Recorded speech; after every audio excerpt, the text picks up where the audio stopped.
புரட்சி தலைவி அம்மா அவர்களை பேசாதவர்கள், மாண்புமிகு அண்ணன் காளிமுத்து அவர்கள், முன்னாள் அமைச்சர் வளர்மதி பேசாத பேச்சா எத்தனையோ பேர் அவர்களையெல்லாம் அமைச்சராக்கி, நாடாளுமன்ற உறுப்பினராக்கி, சபாநாயகராக்கி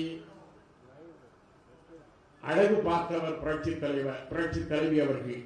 இதை எதற்கு சொல்கிறேன் என்றால், அவர்கள் இந்த கட்சியை நேசித்தார்கள், தொண்டர்களை நேசித்தார்கள்.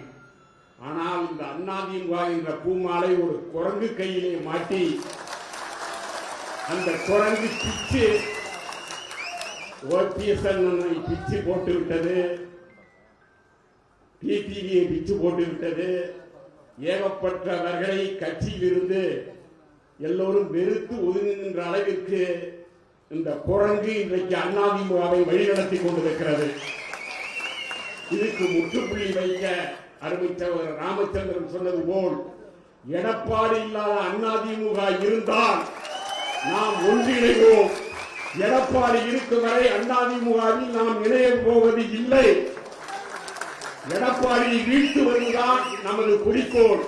புரட்சி தலைவர் மனதில் வைத்து சொல்லுகிறோம், எடப்பாடி என்ற இந்த இயக்கத்திற்கு சம்பந்தம் இல்லை. அதிமுக கொள்கை தெரியாது, கோட்பாடு தெரியாது, அதிமுக என்றால் என்னவென்றே வரலாறு தெரியாத ஒரு தற்குறி எடப்பாடி பழனிசாமி.